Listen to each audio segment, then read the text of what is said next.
Hello goodies, welcome back to Xylem learning. It's me Anuragna, നിങ്ങളുടെ സ്വന്തം Anu miss ആണ്.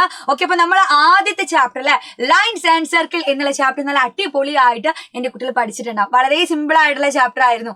അപ്പൊ എന്തായാലും ഈ സെക്കൻഡ് ചാപ്റ്റർ ആയിട്ടുള്ള ഏതടാ നമ്പർ വേർഡ് അല്ലെ, സംഖ്യാലോകം എന്നുള്ള ചാപ്റ്ററും വളരെ സിമ്പിൾ ആയിട്ട് തന്നെ മക്കൾക്ക് പഠിക്കാൻ പറ്റുന്ന ചാപ്റ്റർ തന്നെയാണ്. പക്ഷെ ഈ ഒരു ചാപ്റ്ററിന് ഒരുപാട് കാര്യങ്ങൾ ഒളിഞ്ഞിരിക്കുന്നുണ്ട്.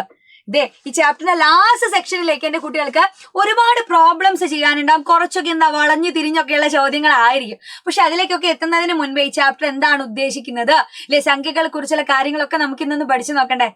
ഓക്കെ, അപ്പൊ നിങ്ങൾക്ക് വളരെ സിമ്പിൾ ആയിരിക്കും. കാരണം നിങ്ങൾ 4ാം ക്ലാസ്സിൽ അല്ലെ, 4th സ്റ്റാൻഡേർഡില് സംഖ്യകളെ വായിക്കാൻ പഠിച്ചിട്ടുണ്ടായിരിക്കും അല്ലെ. നമ്മള് 1 digit number, 2 digit number, 3 digit, 4 digit, 4 സംഖ്യകൾ വരെ നിങ്ങൾ 4ാം ക്ലാസ്സിൽ പഠിച്ചു.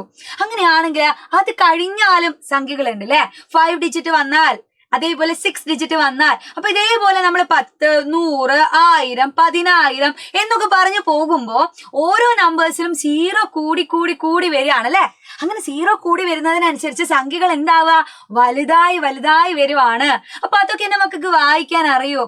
വളരെ സിമ്പിൾ ആയിട്ടുള്ള കാര്യമാണ്. ഈ ബോർഡിൽ കാണുന്ന കാര്യങ്ങൾ തന്നെയാണ് അല്ലെ. ഇത് നോക്കിക്കേടാ, ഇത് 5 0 വരുമ്പോഴാണ് അത് 1 ലക്ഷമായിട്ട് മാറുന്നത്. 1 lakh.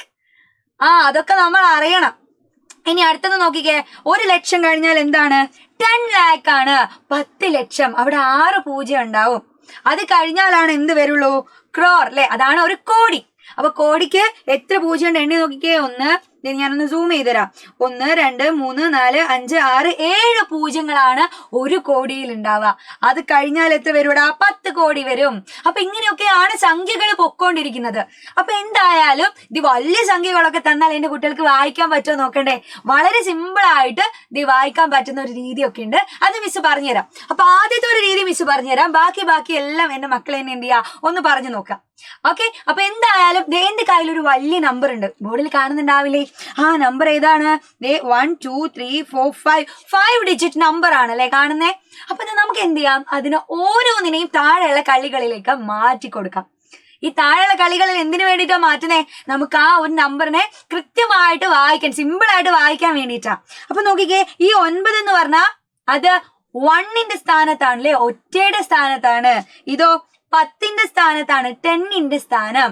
ഇത് 100ന്റെ സ്ഥാനം, 1000ന്റേത് 10,000ന്റെ സ്ഥാനം. അപ്പൊ ഓരോന്നും എന്ത് ചെയ്യണം, നമ്മൾ ഈ കള്ളികളിലേക്ക് എഴുതി കൊടുക്കണം. സിമ്പിൾ ആട്ടോ. ഈ 9ന് ഏറ്റവും പുറകിലുള്ള സംഖ്യനെ എങ്ങോട്ട് എഴുതണം? ബാക്കിലുള്ള ബാക്കിലുള്ള കള്ളിയിലേക്ക് എഴുതാൻ പോവാണ്. ഇത് നോക്കിക്കേ, 9, 2, 3, 7, 6. ഇത് സിമ്പിൾ ആയിട്ട് അത് എഴുതി കൊടുക്കാം. ഇനി എന്റെ മക്കളെ ഹെഡിങ് ഒന്ന് വായിച്ചു നോക്കിക്കേ. എന്താ വരുന്നത്? 6 കിടക്കുന്നത് എവിടെയാടാ? 10,000ന്റെ കള്ളിയിലാ. അപ്പൊ എന്തായാലും ഇത് 10,000-ത്തിലാണ്. 10,000 എന്ന് പറഞ്ഞാല് ഇതെങ്ങനെ വായിക്കാം നമുക്ക്? 67,000 അങ്ങനെ വായിക്കണം. എങ്ങനെ വായിക്കാം? 67,329. 67,329. അത്ര സിമ്പിൾ ആയിട്ട് വായിക്കാൻ പറ്റുന്ന കാര്യമാണ്. അപ്പൊ ഇതേപോലെ ഓരോ നമ്പർ എന്റെ കുട്ടികൾ വായിക്കില്ലേ? അങ്ങനെയാണെങ്കിൽ ഈ 2ാമത്തെ നമ്പർ ഒന്ന് വായിച്ചു നോക്കിക്കേ. ഇത് കുറച്ചുകൂടെ വലിയ നമ്പർ ആയോ? നമ്മളൊന്ന് എഴുതി നോക്കാം കള്ളിയില്. ഇത് എത്ര വരിക? 4 7 8 9 5 6 7. ഇതേ നോക്കിക്കേ, ഇത് എവിടെ കിടക്കുന്നേ? നോക്കിക്കേ, ലക്ഷം കഴിഞ്ഞു, 10 ലക്ഷത്തിലെത്തി നമ്മൾ അല്ലെ. അപ്പൊ 10 ലക്ഷത്തിന്റെ കള്ളിയിലാണ് 6 കിടക്കുന്നേ? 7 കിടക്കുന്നത്. അപ്പൊ നമ്മൾ എങ്ങനെയാ വായിക്കുക?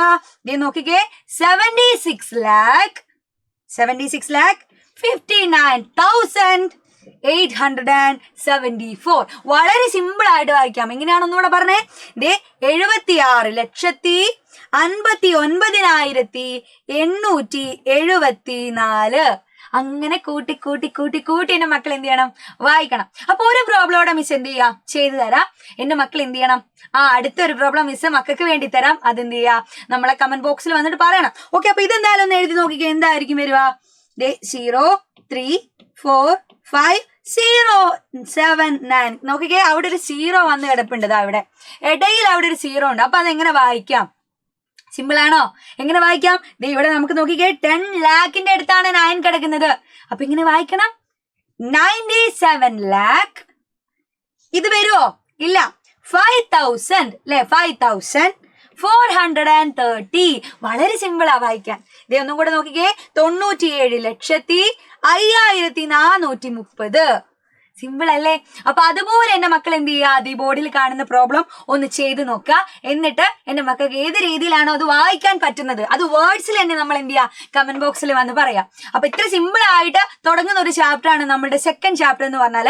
അതിൽ നിങ്ങൾക്ക് ആദ്യം അതിന്റെ നമ്പേഴ്സ് വായിക്കാൻ അറിയണം എന്നുള്ളതാ. ഓക്കെ, അപ്പൊ ഇതാ ഇത്ര കാര്യങ്ങൾ എന്റെ മക്കൾ പെർഫെക്റ്റ് ആക്കി കഴിഞ്ഞാൽ ഈ ചാപ്റ്ററിൽ ഒളിഞ്ഞിരിക്കുന്ന ഒരുപാട് ക്വസ്റ്റ്യൻസ് ഉണ്ട്. അതൊക്കെ ആയിട്ട് മിസ് അടുത്തൊരു ക്ലാസ്സിൽ വരും. അതുവരെ ബൈ ബൈ, സീ യു.